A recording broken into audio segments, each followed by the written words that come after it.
Welcome to episode 12 of Autonomous John, where I bring you high-tech news from my low-tech basement. This is the week of March 25th, 2019. This week, I talk accusations, lawsuits, pilots, and production. Let's get to it. Optimus Ride to launch self-driving shuttle services on the East Coast. You may remember last month I brought you news of their announced services in Reston, Virginia. Partnering with a private development firm in the Brooklyn Navy Yards, area businesses will soon have access to rides on an autonomous shuttle on private roads within a geofenced area within the development. 400 businesses and 9,000 people will have access to shuttle services.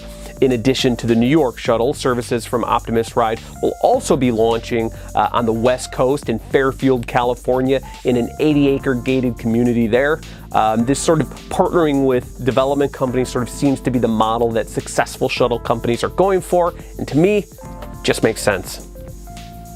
Tesla's in the news yet again, this time not over any Elon Musk antics, but over a lawsuit they're bringing to a fellow self-driving car company, Zoox. The particulars involve 4 former employees that jumped the Tesla ship for Zoox. Tesla is saying the employees stole proprietary information and trade secrets around running a warehousing, logistics, and inventory control operation.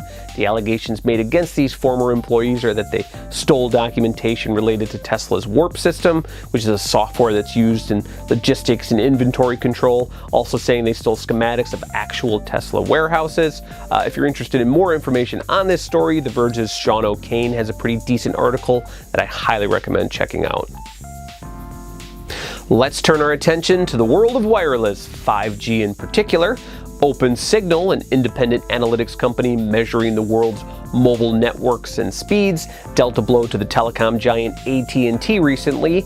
A new report takes aim at AT&T's 5G evolution speeds, saying they're really nothing special compared to the standard LTE networks by similar carriers.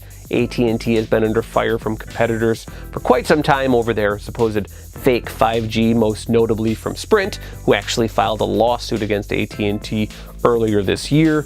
AT&T was of course quick to respond, saying that speed tests purporting to show real-world experience of 5G evolution without verifying the capable devices were tested in a 5G evolution coverage area, as shown by the indicator, does not accurately represent 5G evolution user experience. This is an ongoing saga, and I'm sure you'll hear more from me about it in the future. Lastly, the auto giant Ford just recently announced they're going to be building an autonomous vehicle plant in Michigan. The $50 million facility is part of a commitment by Ford to put $900 million into manufacturing in the state of Michigan over the coming years.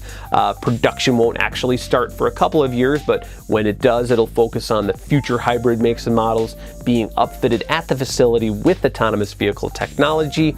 This is very good news for Michigan, as Ford over the last year or so has sort of been teetering on whether they're going to be migrating more of their production work to Mexico versus the United States. Always love to see more manufacturing here in the States. Anyways, that's all the time I have for today.